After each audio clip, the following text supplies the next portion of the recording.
Assalamualaikum warahmatullahi wabarakatuh. Alhamdulillahirabbil alamin. Pemirsa yang dirahmati oleh Allah Subhanahu wa taala, marilah kita ikuti kajian dari guru kita Buya Ar-Razi Hasyim. Dan jangan lupa dukung terus channel ini, channel Syiar Agama Allah Subhanahu wa taala, dengan cara like, subscribe dan share seluas-luasnya. Karena dengan kita menge-share, membagikan video tentang syiar agama Allah Subhanahu wa taala, maka insya Allah apa yang kita miliki medsos ini menjadi sarana nilai ibadah si Allah Subhanahu wa taala. Marilah kita dengarkan kajian dari guru kita. Dengan mengkaji dari guru-guru kita, insya Allah kita akan memahami tentang agama. Marilah kita saksikan. Terima kasih. Assalamualaikum warahmatullahi wabarakatuh. Bismillahirrahmanirrahim. Bab kaifiyatul jawaz ala sirat. Jadi ada satu bab ditulis oleh beliau, bagaimana cara melintasi titian sirat. Sirat ini, apa arti sirat? Sirat itu kadang berarti tariq, kadang berarti titian. Titian itu bahasa Arabnya jisrun, jembatan. Tapi kadang juga berarti itu jalan. Jalan itu tidak mesti jembatan. Maka dalam kamus-kamus bahasa Arab disebut sirat, hal as-sirat muradifun lit-tariq, kata ulama-ulama ahli lughah, iya sama. Apakah sirat tariq itu sama? Iya, hanya penggunaan yang beda. Sadar atau tidak sadar, saudara-saudariku yang bukan Allah, kita setiap hari membaca sirat minimal 17 kali. Benar? Ihdinas siratal mustaqim. Apa makna sirat di dalam surah Al-Fatihah? Jalan lurus, jalan tol. Bukan. Mustaqim itu bukan lurus artinya. Mustaqim dari istaqama yastaqimu, istiqamatan, ya.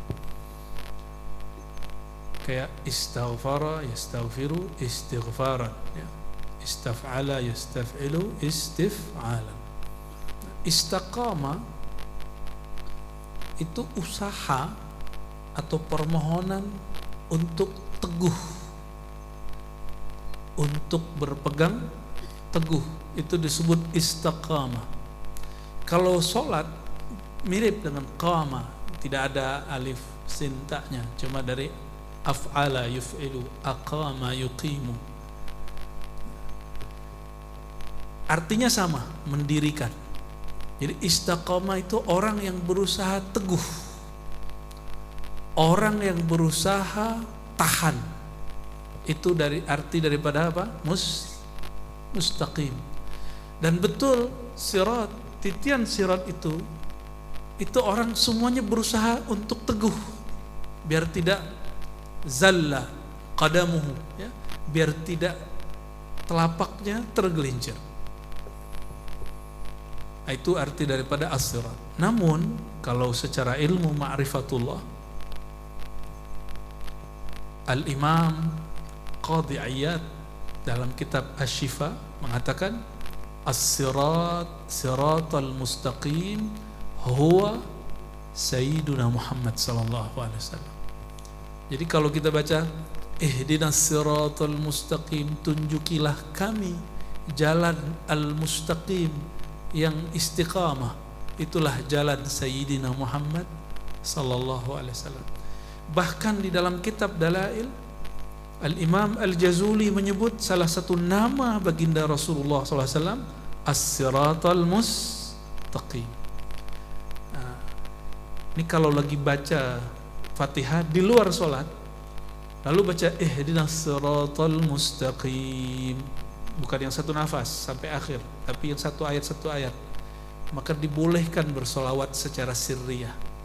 Kalau ingat sir baginda Nabi Muhammad sallallahu alaihi wasallam, sama dengan kita baca Taha, Yasin, itu boleh baca secara sir sallallahu alaihi wasallam. Apakah ini bid'ah? Tidak. Kenapa tidak disebut bid'ah?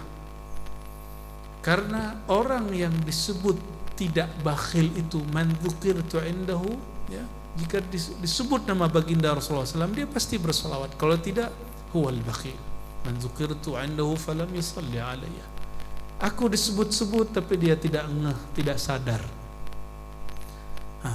Maka kalau baca ihdinas siratal mustaqim, nanti cobakan salatnya, rasakan di dalam salat, iktikadkan bahwa itu adalah baginda Rasulullah SAW, dan ruhani ini rasakan seakan beliau ada di depan kita.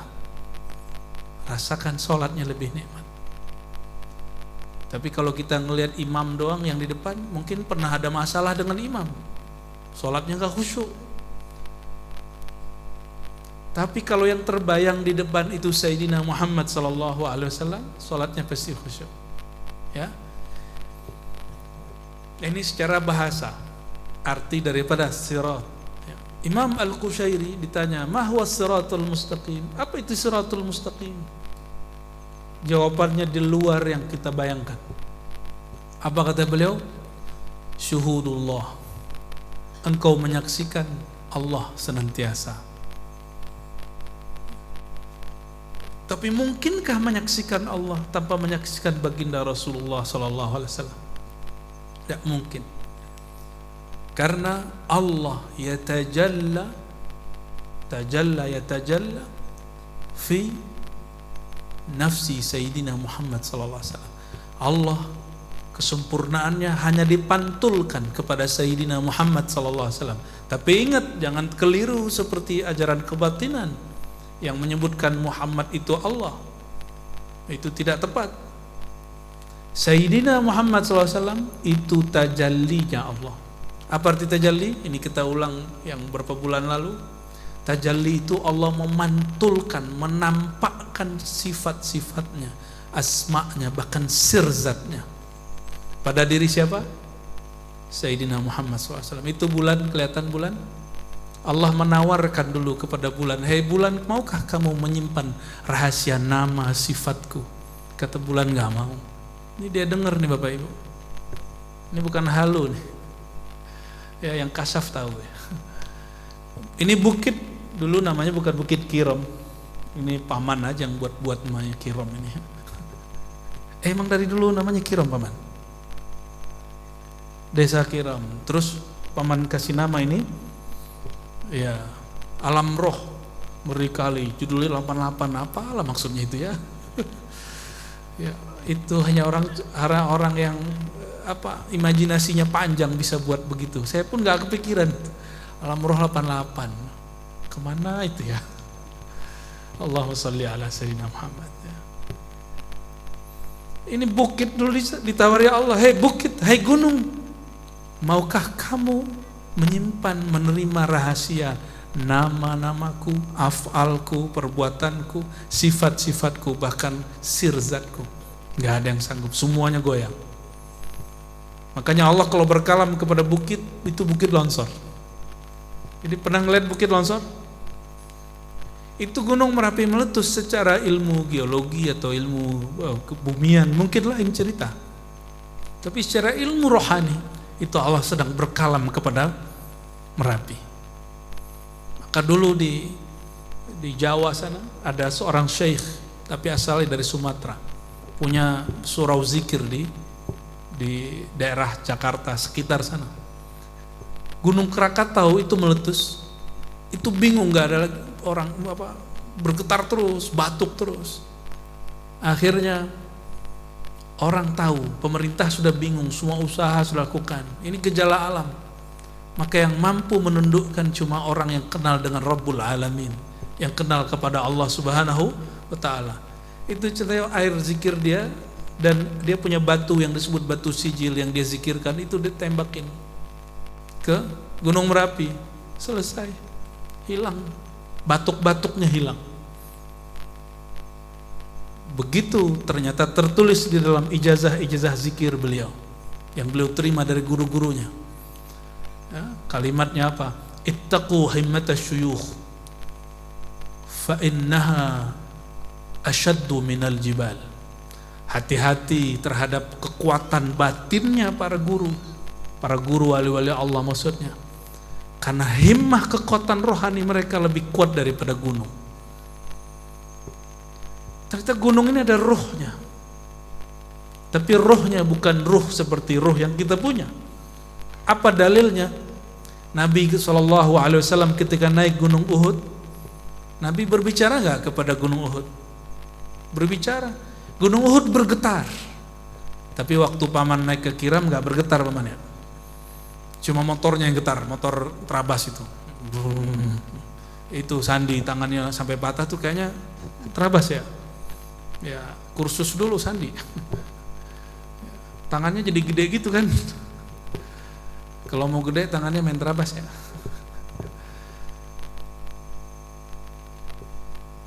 Oleh karena itu Bapak Ibu, saudara-saudari dimuliakan Allah, kita ini dapat amanah besar. Amanah memegang, mempelajari nama, af'al, sifat dan sirzatnya Allah Subhanahu wa ta'ala. Tapi kalimatnya kecil. Wa ma utitum minal ilmi illa qalila. Kamu hanya diberi ilmu tentang ini, tentang ar-ruh. Ar-ruh itu sirzat. Ya. Hanya qalila, sedikit. Nah, sedikit inilah yang dibuka-buka oleh Imam Ghazali, dikembangkan oleh Ibnu Arabi, dibuka lagi Imam Sya'rani, dibuka lagi oleh Syekh Arsyad Datuk Kelampaian, dibuka lagi oleh Abah Guru Sekumpul. Itu orang-orang yang dapat sir ini. Kalau ada orang bertanya, kenapa kamu berani buka? Yang gak berani buka karena emang gak punya. Yang berani buka karena dia punya sir itu, karena dia wusul kepada hakikat itu. Kalau enggak gak berani buka. Dan orang Banjar dapat berkah kitab-kitab ma'rifat itu, salah satunya rujukannya orang Banjar. Palembang juga ada, Aceh juga ada ya. Tapi yang sampai hari ini luar biasa, di Tembilahan ada Datuk Sapat Syekh Abdurrahman Siddiq nulis kitab Amal Ma'rifat, itu luar biasa. Di sini pendahulu beliau ternyata Datuk Kelampaian nulis kitab Kanzul Ma'rifah, kecil tapi luar biasa. Dan yang agak gede dikit Kanzul Jawamiul Asrar, itu luar biasa. Kalau mau tahu orang wali, bukan orang yang keramatnya tiap Jumat di sholat di Mekah, bukan, itu mah biasa. Wali kalau cuma sholat di Mekah mah biasa. Wali itu sholatnya di sana. Ya. Di mana tuh di sana? Kalau di Mekah tuh masih di bumi. Wali itu setiap sholat mi'raj rohaninya. Cuma tubuhnya kelihatan di sini. Karena wali mi'rajnya rohani. Kalau Nabi SAW tubuh dan ruh sekalian.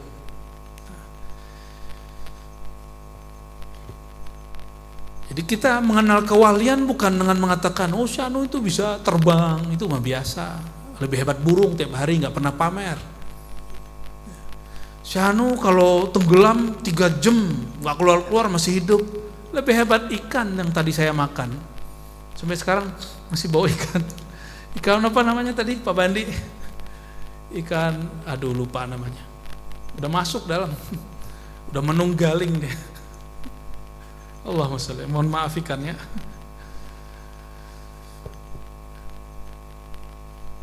Nah, kitab At-Tazkirah salah satu tentang ma'rifat akhir zaman ya.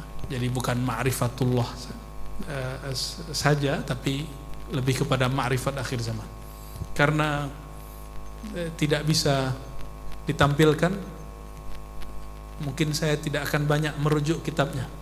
Jadi lebih banyak mengalir ya, biar nggak ngantuk ya. Kalau ngantar nggak ada yang dilihat muka paman mulu ya.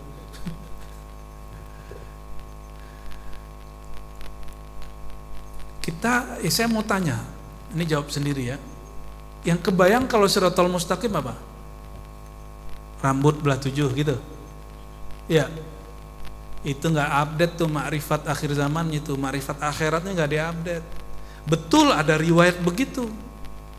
Ahaddu minas saif. Ada riwayat begitu. Riwayatnya sahih, ada di Sahih Muslim, semakna dengan itu, ada di Ahmad, ada di Tabarani. Tapi itu baru satu riwayat. Di riwayat lain tidak. Ya, di riwayat Tabarani ada yang lain. Ya, di bagian ujung kitab ini disebutkan bahwa sebagian orang melihat, ya, li ba'din nas, sebagian orang melihat as-sirat itu lebih kecil daripada sya'ar, rambut. Kalau bahasa orang tua-tua dulu, rambut dibelah 7, atau lebih tajam daripada pedang. Ini hanya bahasa mubalaghah, menunjukkan ini luar biasa rumit.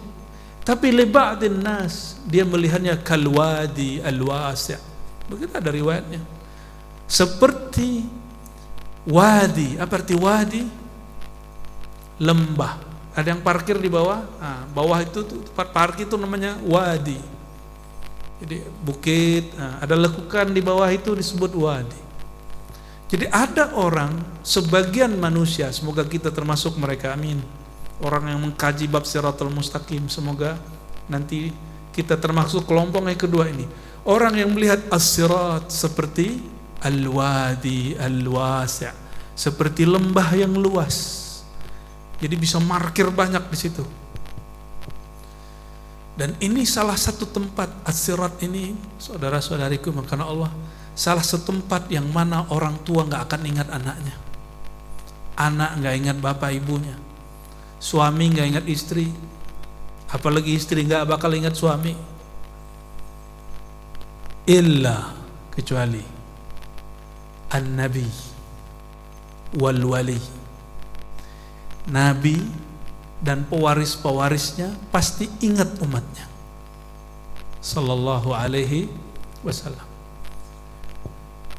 Orang hanya mikir bagaimana saya selamat. Nah, di dalam kitab At-Tazkirah ada satu riwayat ruwiya an ba'di ahli ilmi, ya, tapi tidak disebutkan sumbernya.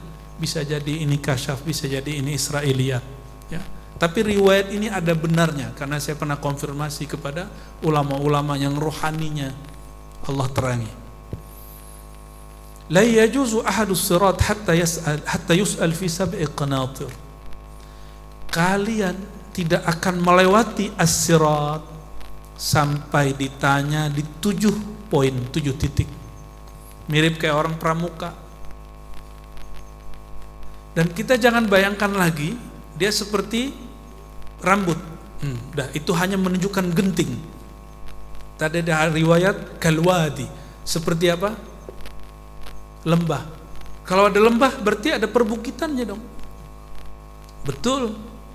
Beberapa sahabat-sahabat kita yang Allah buka mata batinnya, yang diperjalankan rohaninya, itu menyaksikan riwayat ini, bahwa sirat itu ada lembahnya, ada kayak bukitnya, terus tapi inilah yang disebut di dalam hadis Imam Muslim, hadis sepanjang sekali, bahwa sirat itu dipenuhi dengan duri, ya, ada kalalib, ada hisr.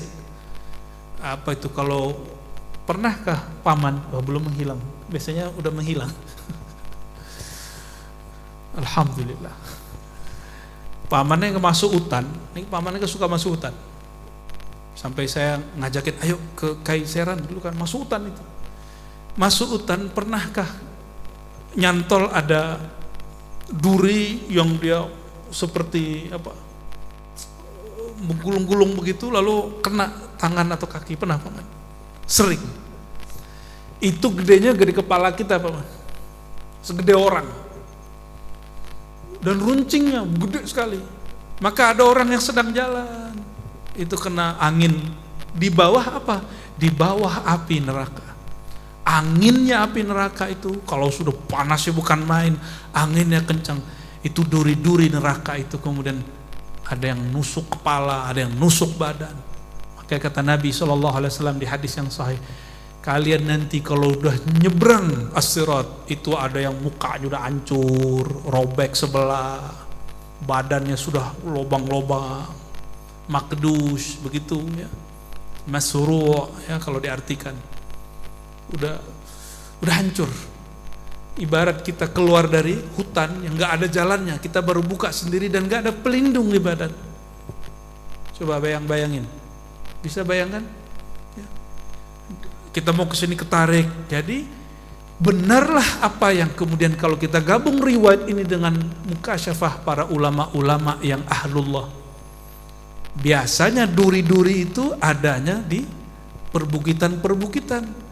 Maka kalau digabung riwayat ini, maksud daripada lebih kecil daripada rambut itu tegangnya, tapi realnya dia seperti ada kayak rumputan, seperti banyak sekali semak-semak duri. Nah, itu yang dilewati. Dan ada 7 titik orang-orang ditanya. Nah, apa aja yang ditanya? Fayus'al anil iman billah. Pertama ditanya tentang apa? Kepercayaan dia kepada Allah, seberapa yakin dia percaya kepada Allah Subhanahu wa taala. Fa in jaa biha mukhlishan, kalau dia baca la ilaha illallahnya tulus waktu di dunia, ya, jaza, maka ditembus. Semoga pemimpin-pemimpin dan orang-orang yang dermawan di Banjar menjadi orang-orang yang mukhlisin. Begitu juga guru-gurunya orang-orang yang mukhlisin, orang-orang yang ikhlas.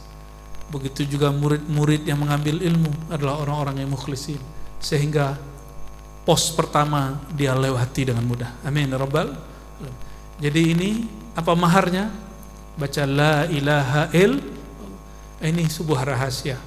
Zikir itu hanya latihan. Makanya Nabi berikan semacam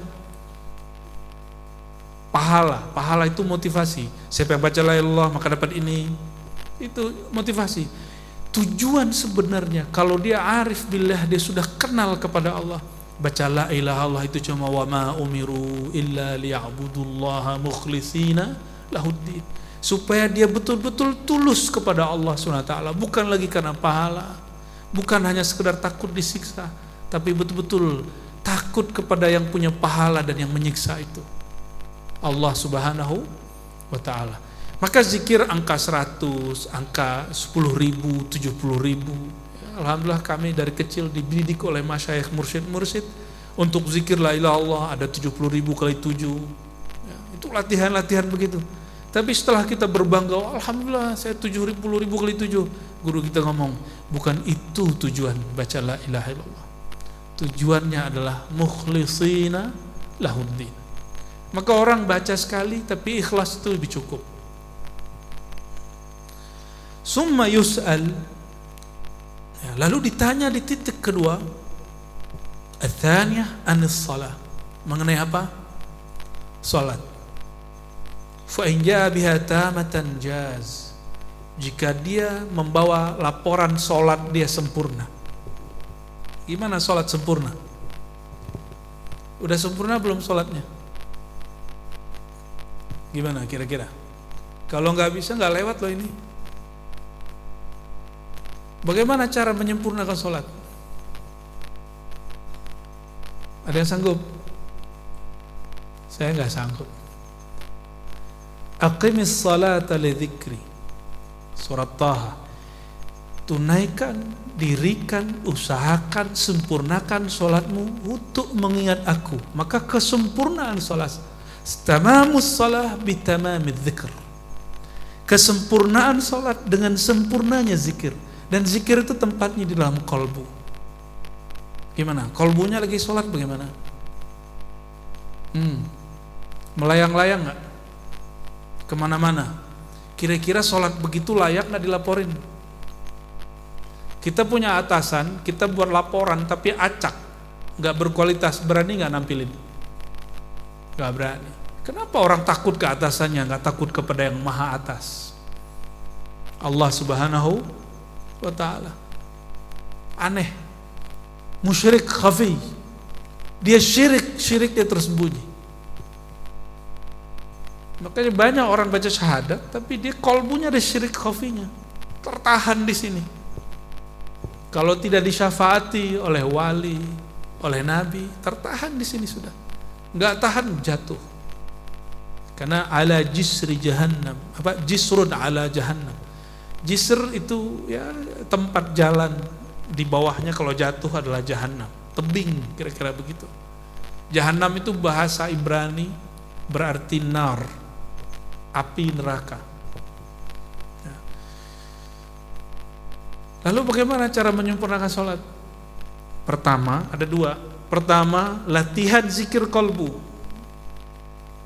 Karena ujung sholat anta abudallah ka'annaka tarah. Engkau sholat, qalbumu merasa menatap atau ditatap Allah Subhanahu wa ta'ala. Sudah nyampe rasa itu. Imam Ahmad Tijani, Sidi Ahmad Tijani dalam kitab Al-Fath Ar-Rahmani menukil satu riwayat. Tapi riwayat ini secara riwayat tidak sampai derajat sahih, namun beliau menukil. Ya. Wa man nazara Allahu ilaihi lam yu'adzibhu abadan. Siapa yang Allah tatap dia sekali, kolbunya sekali, ruhnya sekali, tentunya dengan tatapan rahmat, Allah tidak akan siksa dia. Nah, bagaimana cara mendapat tatapan Allah? Di hadis Imam Nasai disebut, orang yang baca la ilaha illallah dengan penuh ikhlas, maka Allah akan memberikan, merahmati, melimpahkan rahmaniyahnya, kasih sayang ke dalam kolbu orang itu. Itu yang disebut tatapan Allah SWT. Ini yang jomblo-jomblo banyak ya. Pantesan tadi waktu Dek Gusti baca ayat, baca Quran pada suweneng ya. Ya, benar. Dia juga grogi tuh kena kalian tuh ya. Coba kalau ditatap cewek cantik nih, untuk cowok-cowok ya. Ditatap cewek cantik walaupun sudah nikah loh Pak ya. Seneng gak?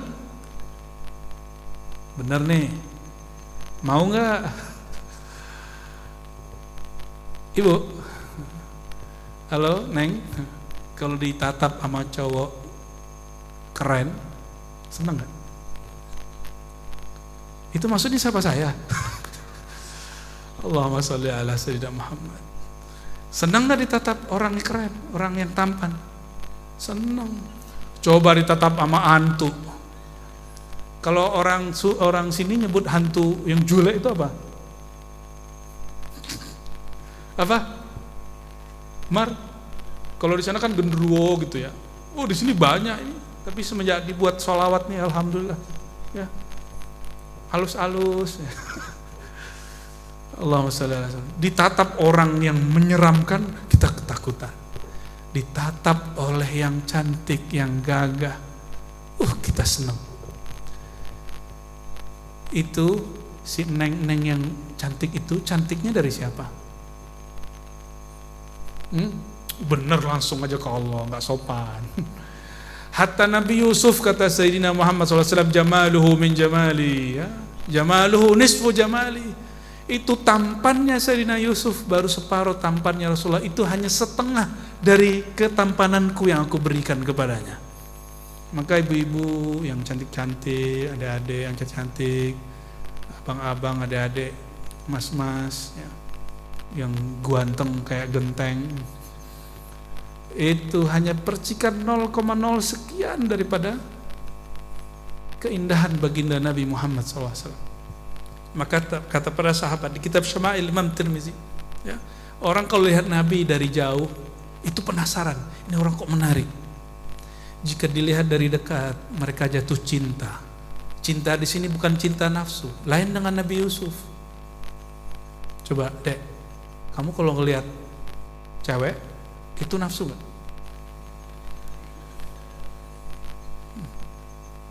Kalau si Neng gak usah ditanya deh. Tapi kalau ngelihat Nabi, ada lagi yang bahaya sekarang guru. Cowok kesem-sem sama cowok. Ya salam. Kita nggak benci sama orang begitu, cuma kita kasihan. Ayo segera perbaiki aja ya. Saya nggak pernah diajarkan membenci orang-orang begitu. Kita hanya kasihan sama orang-orang begitu. Ya, itu bukan ruhnya terpenjara dalam tubuh yang salah. Ya, itu konsepnya yang salah. Ya. Allahumma sholli ala sayyidina Muhammad. Orang kalau pandang baginda Rasulullah SAW, laki-laki tambah sayang, perempuan jatuh cinta.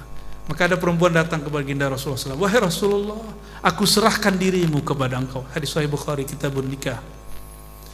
Ada yang Rasulullah kemudian dapat izin dari Allah untuk menikah, maka beliau nikahi. Ada yang tidak. Kebanyakan tidak. Maka Nabi SAW mengatakan, siapa yang mau menikahi orang ini, saya walikan. Begitu Rasulullah SAW. Beliau tidak asal nafsu, harus perintah dari Allah Subhanahu wa Ta'ala. Itulah makom para aulia-aulia. Syekh Abdul Qadir Jilani mengatakan, saya makan, saya minum, saya bergerak, saya diam, saya menikah, itu karena izin sang baginda Rasulullah SAW. Ya, itu makom mereka. Ya. Dan makom ini terbuka sampai akhir zaman. Ya, semoga kita mewarisi itu, walaupun sebagian. Ya. Jadi bagaimana cara menjalankan sholat? Cara pertamanya yang paling mudah apa? Benerin kolbunya. Karena yang Allah tatap hanyalah sholat yang orang sholat dengan kolbunya. Jadi mulai malam ini jangan lagi sholat bayar hutang. Allah gak terima yang begitu. Ya, coba kita, kalau saya kan muallim, guru, saya paling gak suka kalau mahasiswa atau santri nulis jawaban asal, itu kita gak baca, kita coret langsung, coret. Tapi yang serius mengisi lembaran-lembarannya. Kalau Allah melihat lembaran kolbu, seriuskah dia mengisi lembaran kolbunya dengan nama-nama Allah, maka Allah akan menatapnya. Ini praktek gampang. Kalau kita foto berlima orang, terus kita lihat hasilnya. Hasilnya yang pertama kita lihat muka siapa? Muka? Benar? Benar nggak, Dek? Benar nggak, Pak? Sama aja ya, tua muda, cowok cewek sama aja. Berarti kita sama-sama narsis. Kita ingin memperhatikan. Kira-kira, nah ini kira-kira nih, ini khusus untuk santri atau untuk yang sudah tamat atau untuk mahasiswa.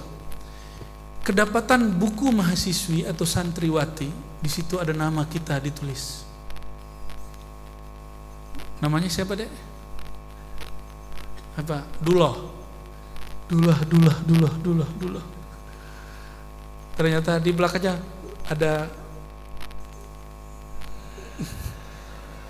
love you Dulah. Ternyata ada 3 Dulah, udah GR duluan. Kita penasaran loh.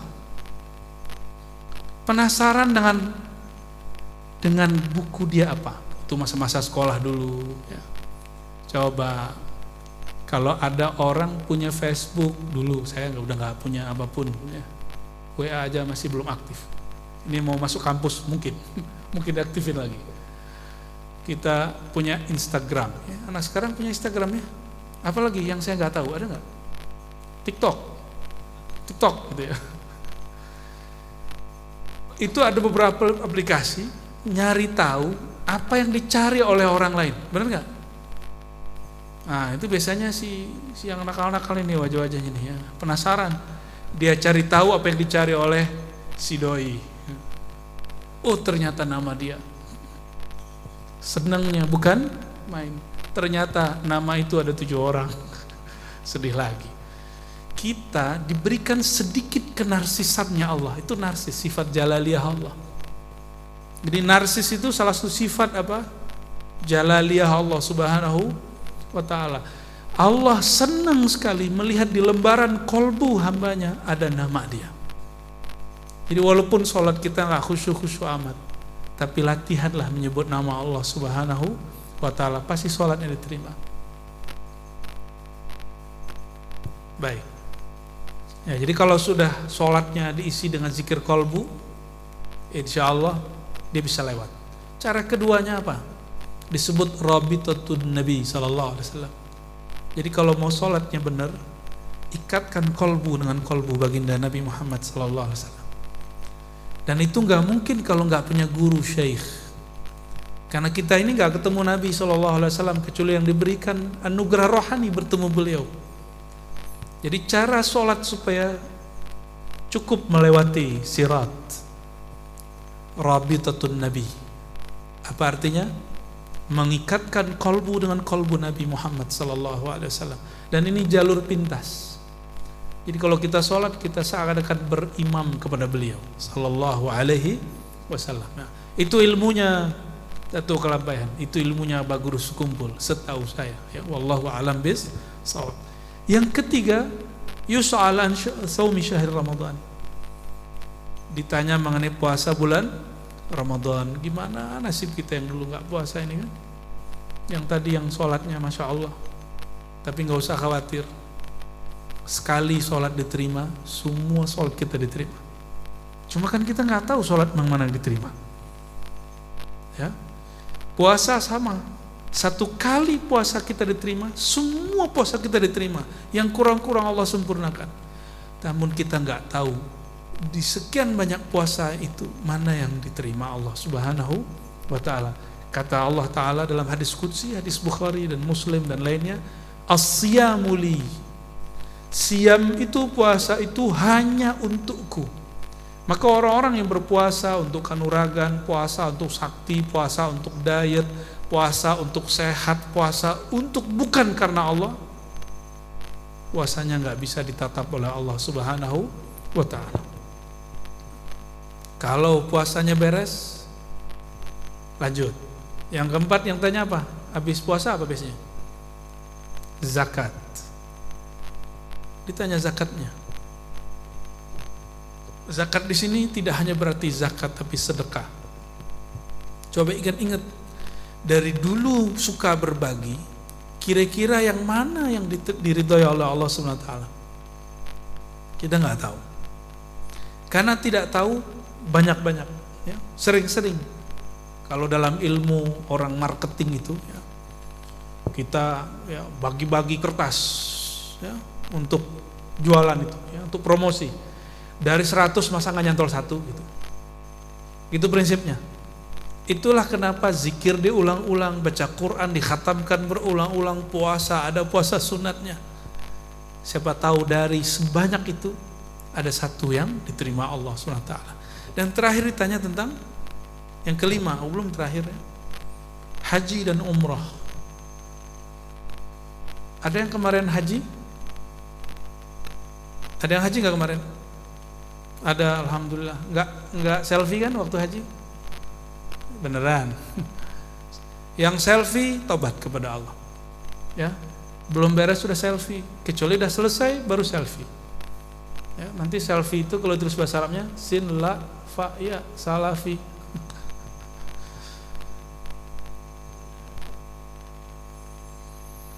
Apalagi yang mengeluh lalu menyebut-nyebut nama selain Allah ketika di Muzdalifah, ketika di Arafah, itu menyedihkan sekali. Berarti kelihatan Tuhan di siapa. Kata guru kami, sumiyat Arafah, ada ta' marbutah, li'annaka ta'rif rabbaka fiha. Kenapa Arafah disebut Arafah? Nanti kamu tahu siapa Tuhanmu di situ. Ada yang Tuhannya TikTok, live dulu. Pemirsa, kami sedang wukuf di, masya Allah, harap di like orang, ditonton orang. Itu sifat narsis Allah Subhanahu wa ta'ala. Hanya Allah yang berhak ingin dilihat. Kalau kita jangan ambil-ambil sifat Allah itu. Ketika makanan gak ada, Muzdalifah, masya Allah, orang ngadunya ke TikTok, bukan ngadu kepada Allah Subhanahu wa ta'ala. Boleh nggak? Ya secara fikih boleh-boleh aja. Tapi secara ilmu rohani, di situ mulai kelihatan cacat-cacatnya. Orang ngadunya kepada Allah. Karena kita berpikir kekuatan itu dari nasi dan air. Bukankah Tolut itu hanya boleh minum seteguknya pakai ini. Dari belasan bahkan puluhan ribu pasukannya, tersisa cuma 313. Apa kata mereka semua?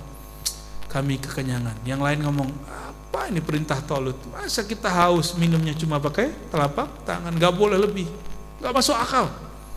Tersisa 313. Maka muncul kaidah di Quran, kam min fi'atin qalilatin ghalabat fi'atan katsiratan. Betapa banyak kelompok yang kecil, cuma ada 313, tapi mengalahkan ribuan orang. Karena satu berbanding 10, 1 berbanding 100. Orang-orang yang meyakini hidup hayat itu bukan pada air, hayat itu pada nama Allah Al-Muhyi, Allah yang maha menghidupkan. Masih kurang yakin? Ashabul Kahfi ada nggak di Quran? Uzair ada di Quran? Uzair 100 tahun tidur, mati nggak? Masih hidup? Masih hidup waktu itu. Ashabul Kahf, Ashabul Kahfi bahasa Indonesianya, 309 tahun. Ini yang baca kitab Tazkirah ini ada faidah di sini. Mungkin Tuan Guru sudah pernah mengajarkan kepada murid-murid. Saya berbagi kepada beliau-beliau yang di depan ini. Di kitab Tazkirah disebutkan bahwa Ashabul Kahfi itu belum mati. Gimana? Khurafat gak? Ashabul Kahfi itu masih ada. Dia tertidur lagi, dan dia akan dibangkitkan oleh Allah Ta'ala, dibangunkan dari tidurnya yang panjang itu di saat Ya'juj Ma'juj keluar. Di saat itulah dia berperang bersama Nabi Isa, bersama Sayyidina Al-Mahdi, melawan Ya'juj dan Ma'juj. Silakan lihat di bagian-bagian belakang kitab ini. Mungkin secara riwayat ada yang dhaifkan, tapi saya dulu pernah mendengar masyayikh juga ngomong begitu. Ternyata sumbernya dari kitab At-Tazkirah. Artinya apa? Mereka hidup bukan karena air, tapi mereka hidup karena Allah yang maha menghidupkan. Itulah rahasia puasa. Jadi Muzdalifah itu izdalafa. Apa arti izdalafa? Tempat tergabungnya semua masalah. Tapi secara fikih sholat digabung, maghrib sama isya. Secara ilmu ma'rifatullah semua gado-gado nyampur di situ. Perasaan kita nyampur, air nggak ada, kadang air ada tapi hilang, air ada tapi jauh, air ada tapi habis. Tidur di bawah kolong langit, nggak pakai apa-apa. Ya, disebut Muzdalifah. Nah, kalau faham apa yang terjadi di situ, dia akan faham nanti. Ya. Coba lihat haji tahun ini betul-betul, masya Allah kredit. Ujiannya berat, tapi haji begitu. Kita yang nonton, kita yang lihat berita, kita miris. Tapi ya begitu, setiap tahun ada selalu begitu. Bapak Ibu saudara-saudara Allah, berarti la ilaha illallahnya belum ketemu, belum mukhlisina lahuddin. Ya. Lalu pertanyaan yang keenam,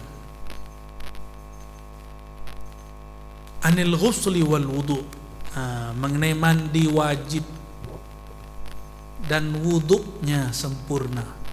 Ini hati-hati, Nabi SAW di Sahih Bukhari Muslim bersabda, wailul lil aqab minan nar. Celaka orang-orang yang menyia-nyiakan, tidak membasahkan bagian sikut atau bagian tumit. Itu disebut aqab. Aqab itu yang di belakang manusia, yang di bawah dia. Ini sering gak kesiram, benar gak? Jadi kalau wudu mesti harus kena. Nanti ditanya itu, nanti di pos ke-6, kalau nggak beres wudunya tertahan di situ, nggak beres juga jatuh. Mandi wajib. Nah, secara ilmu fikih ini yang jomblo-jomblo mohon maaf ya, Anda tidak beruntung sama sekali. Makanya ditanya ini nomor 6 di sini. Mandi wajib, walaupun secara fikih kita malam-malam nih ibu-ibu biasa nih mohon maaf, saya kedinginan gitu. Ntar aja sebelum subuh mandinya, bener gak? Nah, yang belum nikah nanti paham ya. Yang udah nikah paham bener maksud saya itu. Dingin. Siapa yang jamin malam itu nyawanya masih ada sampai pagi? Ada yang mau meninggalnya dalam keadaan junub? Bahaya loh, kecuali seorang sahabat namanya siapa? Hanzalah. Benar Habib ya? Hanzalah. Dia habis malam pertama, panggilan jihad datang, istrinya bilang, pergi bang. Belum sempat mandi. Nyampe di medan juang, belum sempat mandi. Ternyata beliau wafat, fi sabilillah, gugur. Itu Sayyidina Hanzalah radhiyallahu ta'ala anhu. Nah ini mandi ini, kalau saya nggak berani tidur junub, ya, nggak berani, kecuali ketiduran, itu lain cerita. Tapi niat tidur nggak berani. Ternyata ini adab ahlullah, para kekasih-kasih Allah dari dulu. Lalu kenapa ada hadis Nabi melakukannya? Itu lirrukhsah, menunjukkan ada rukhsah, tapi jangan sering-sering. Siapa yang tahu malam itu kita masih nafas esok paginya?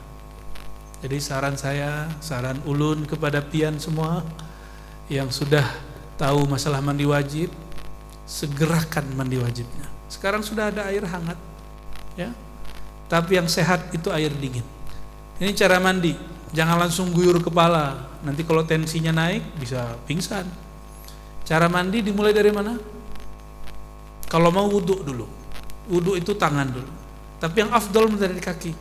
Karena saraf di kaki, dia akan kasih tahu kepada saraf yang di seluruh tubuh, kita ketemu air. Siram kaki, baru kemudian tangan, baru kemudian berwudu, lalu baru guyur, ya. Atau kanan dulu, kanan, kiri, baru kepala. Jangan langsung kepala. Banyak kejadian orang sedang junub mati lagi mandi junub karena dia tidak tahu adab mandi junub. Ya, ini sederhana tapi perlu disampaikan, ya. Yang terakhir, ya, tadi baru nomor 6. Ini as'ab minha, ini lebih berat. Fayus'al an zulumatin nas. Ditanya, pernahkah engkau menzolimi orang lain? Zolim itu hari ini ada dua. Ada yang fisik, ada yang sifatnya bully. Tadi hari ini, apakah ada yang membentak orang di jalan? Adakah yang mengencangkan suara musik dia sehingga mengganggu tetangganya? Ada. Itu zulumat, itu kezaliman, ya. Maka kita pun sama, ya. Kalau bukan mau sholat, kita nggak usah kemudian berisik pakai mic luar. Walaupun secara adat itu boleh, siapa tahu ada orang sakit, ya. Cuma negeri Indonesia ini yang paling ramai urusan mic, ramai sekali. Ketika ada usulan dari masa JK, udah ada usulan untuk ngurus mic, itu dituduh tidak benar, apalagi urusannya dipolitisasi masalah mic ini. Coba datang ke Saudi, mana boleh orang baca yasinan pakai mic? Ada nggak? Pakai mic terbuka nggak ada. Itu bukan urusan orang tuh murtad atau nggak murtad. Dan sayang sekali negeri kita ini ustadz-ustadznya emosional. Ketika menterinya ingin merapikan urusan ini, itu langsung diancam. Ente kafir, ente murtad. Itu kan lucu. Kita nggak sepakat politik, jangan dibawa-bawa ke urusan yang begini. Ya, politiknya mungkin beda sama kita, tapi jangan dibawa ke bab akidah. Ya, itu agak lucu. Ya, silakan, ya, disesuaikan dengan wilayah kita masing-masing. Nah, kalau di luar negeri Bapak Ibu, cuma beberapa negara yang bebas megang ini. Dan negeri kita sorga mik. Kayaknya mik paling laku. Ya, pinter-pinter lah, bijaksana lah, jangan sampai orang-orang hamba-hamba Allah yang lain terganggu, ya. Baru jam 11.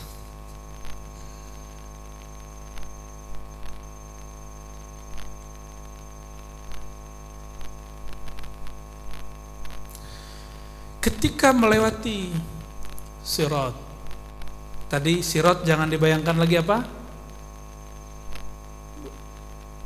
Mungkin nggak jalan di tali serambut, mungkin nggak? Mustahil. Jangan mikir-mikir yang mustahil. Itu hanya kepanikannya. Jadi tadi kita sudah bacakan riwayat bahwa ada riwayat kalwadil wasi', seperti lembah, ya. Maka disebutkan dari riwayat itu ketika Sayyidina Nabi SAW, ya, menceritakan persoalan ini, lalu beliau berkalam. Orang saat melewati itu yaquluna Allah salim, Allahumma salim. Apa yang dibaca? Salim. Apa arti salim?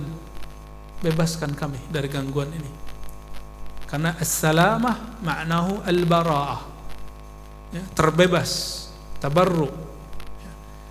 Karena banyak sekali itu, ada kawat, ada duri raksasa, seperti yang digambar-gambarkan di komik lama. Cuma komik lama itu dimanfaatkan oleh orang-orang cabul. Ada yang tahu punya komik-komik lama tentang akhirat? nggak pakai baju, wah pada seneng lihatnya. Apa yang dibaca oleh mereka? Allahumma salim. Inilah rahasia baca Allahumma antas salam ba'da salat. Jadi sesibuk apapun, jangan berdiri dulu setelah assalamualaikum kecuali baca istighfar dan Allahumma antas salam. Allahumma antas salam ini kalau versi riwayatnya pendek. Allahumma antas salam wa minkas salam tabarakta rabbana wa ta'alaita ya dzal jalali wal ikram.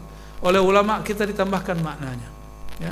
Ilaika ya'udus salam fa hayna rabbana bis salam wa adkhilna jannata daras salam. Wa adkhilna itu dia. Masukkan kami surga dengan terbebas daripada gangguan-gangguan saat melintasi sirat. Kata Sayyidina Nabi SAW, ya, dahdun muzillatun fihi khatatif. Jadi lembahnya sirat itu dipenuhi dengan dahdun muzillah. Dahdun itu tempat hamparan tapi licin, ya, kayak kita di tebing tapi gampang jatuh. Fihi khatatif wa kalalib wa hasaka.